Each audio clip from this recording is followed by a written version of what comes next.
बहुत समय पहले की बात है। हिमालय की वादियों के उस पार बादलों के बीच बसा था एक छोटा सा राज्य, मृगनयनीपुर। वहां के राजा वीरेंद्र सिंह अपने साहस, बुद्धिमानी और न्यायप्रियता के लिए जाने जाते थे। वे युद्धों में अपराजय योद्धा थे, परंतु उनके मन का एक कोना हमेशा खाली रहता था। वह कोना था प्रेम का। राजा वीरेंद्र की आयु 30 वर्ष की थी। युद्धों में उन्होंने कई दुश्मन राज्यों को परास्त किया था, लेकिन जब रात को वह अपने महल की ऊंची बालकनी में खड़े होकर चांद को निहारते तो उनके हृदय में एक अजीब सी बेचैनी होती। उन्हें अक्सर एक ही सपना आता, एक सुंदर राजकुमारी जो चांदनी सी उजली, कमल सी कोमल और मोरनी सी चप्पल थी। उसकी आंखों में ऐसी गहराई थी मानो उसमें पूरा सागर समाया हो। राजा हर बार उसके दर्शन करते करते नींद से जाग जाते और फिर कई रातें उस रूप की स्मृति में गुजार देते। एक दिन राजा ने अपने प्रिय मंत्री चंद्रभान से कहा, मंत्रीवर, मुझे बार बार एक ही सपना आता है। मैं एक ऐसी राजकुमारी को देखता हूँ जो न इस धरती की लगती है न किसी राजवंश की। उसका चेहरा याद नहीं रहता, पर उसकी आंखें, उसकी मुस्कान, वे जैसे मेरे हृदय पर छप गई हो। क्या यह कोई संकेत है?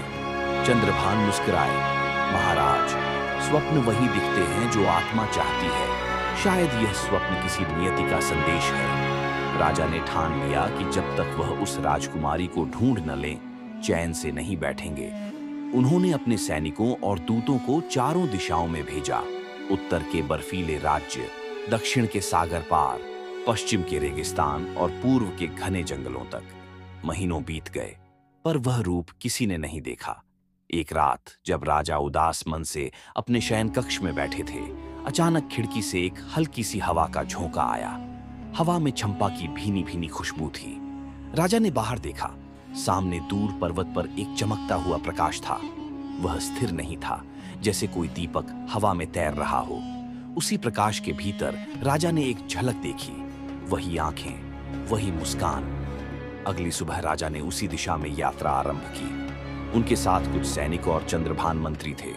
कई दिनों की यात्रा के बाद वे एक रहस्यमयी घाटी में पहुंचे, जहां चांदी जैसे पेड़, नीले फूल और सुगंधित झरने थे। वहां एक विशाल महल दिखाई दिया, लेकिन वह किसी पत्थर का नहीं था। वह क्रिस्टल जैसा पारदर्शी था। सूरज की किरणें उसमें पड़कर इंद्रधनुष बनाती। महल के द्वार पर एक वृद्ध साधु मिले। उन्होंने कहा, राजन, तुम्हें जिस राजकुमारी की तलाश है वह कोई साधारण स्त्री नहीं, वह स्वप्न लोक की कन्या है, राजकुमारी चंद्रलेखा। उसे केवल वही देख सकता है जिसका हृदय निर्मल हो। राजा ने विनम्र होकर पूछा, क्या मैं उससे मिल सकता हूँ? साधु बोले, हाँ, लेकिन इसके लिए तुम्हें 3 परीक्षाओं से गुजरना होगा, सत्य, त्याग और प्रेम की परीक्षा। राजा ने सहमति दी। पहली परीक्षा, सत्य की राजा को एक अद्भुत महल में ले जाया गया, जहां हर दीवार पर दर्पण लगे थे। एक स्वर गूंजा, राजा वीरेंद्र, इन दर्पणों में तुम्हें अपना सच्चा स्वरूप देखना होगा। झूठ बोलोगे तो दर्पण टूट जाएगा। राजा ने अनेक दर्पणों में अपना अतीत देखा, युद्धों में रक्त, महत्वाकांक्षा, क्रोध। उन्हें अपने कर्मों का भार महसूस हुआ। उन्होंने स्वीकार किया, हाँ, मैंने युद्ध किए, अहंकार किया, पर अब मैं प्रेम चाहता हूं, सत्ता नहीं। इतना कहते ही दर्पणों से प्रकाश फैल गया। पहली परीक्षा पूरी हुई। दूसरी परीक्षा, त्याग की साधु ने राजा को एक बगीचे में भेजा, जहां एक वृक्ष पर स्वर्ण फल लटक रहे थे। आवाज आई, ये फल अमृता देते हैं। अगर तुम इन्हें खा लोगे तो कभी बूढ़े नहीं होंगे, पर राजकुमारी तक पहुंचने का मार्ग सदा के लिए बंद हो जाएगा। राजा ने बिना झिझक कहा, मैं अमृता नहीं चाहता, मैं तो बस एक सच्चे हृदय का प्रेम चाहता हूं। उन्होंने फल वृक्ष से उतारकर साधु के चरणों में रख दिए।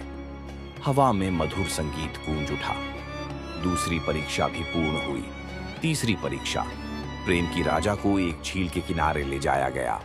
झील का जल स्वच्छ था, उसमें वही राजकुमारी प्रतिबिंबित हो रही थी। वह बोली, राजन, यदि तुम सच में मुझे प्रेम करते हो तो मेरा यह रूप नहीं, मेरा अस्तित्व स्वीकार करो। मैं स्वप्न लोक की हूं, धरती पर नहीं रह सकती। क्या तुम मुझसे मिलने के बाद मुझे जाने दोगे?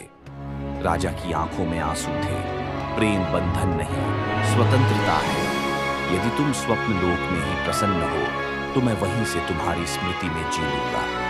जैसे ही उन्होंने यह कहा, झील का जल चमक उठा। झील से एक किरण उठी और उनके सामने राजकुमारी चंद्रलेखा प्रकट हुई, दिव्य, अनुपम, चंद्रमा की किरणों सी उज्ज्वल। उसने राजा का हाथ थामा और बोली, राजन, तुम्हारा प्रेम शुद्ध है। अब मैं तुम्हारी दुनिया में थोड़े समय के लिए आ सकती हूँ।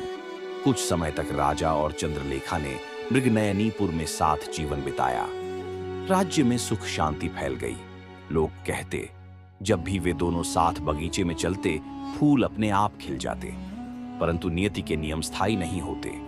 एक दिन चंद्रलेखा बोली, राजन, मेरा समय पूरा हो गया है। मुझे लौटना होगा, वरना स्वप्नलोक का संतुलन बिगड़ जाएगा। राजा ने आंसू रोकते हुए कहा, मैं जानता हूं, पर तुम्हारी यादें मेरे हृदय में सदैव जीवित रहेंगी। जब भी चांद पूर्णिमा का होगा, मैं तुम्हारी छवि देख लूंगा। चंद्रलेखा मुस्कुराई, और जब भी तुम्हें चंपा की खुशबू आए, समझना मैं तुम्हारे पास हूं। यह कहकर वह धीरे धीरे प्रकाश में विलीन हो गई। कई वर्ष बीते। राजा वृद्ध हो चुके थे, पर उनकी आंखों में वही चमक थी। एक रात जब वे चांद को देख रहे थे, उन्होंने महसूस किया, वही खुशबू, वही हवा, वही संगीत। उनकी आत्मा मुस्कुराई और वे उसी क्षण शांत हो गए। संदेश सच्चा प्रेम पाने से नहीं, बल्कि किसी को उसकी स्वतंत्रता के साथ स्वीकार करने से सिद्ध होता है। प्रेम वह है जो बांधता नहीं, बल्कि आत्मा को मुक्त करता है।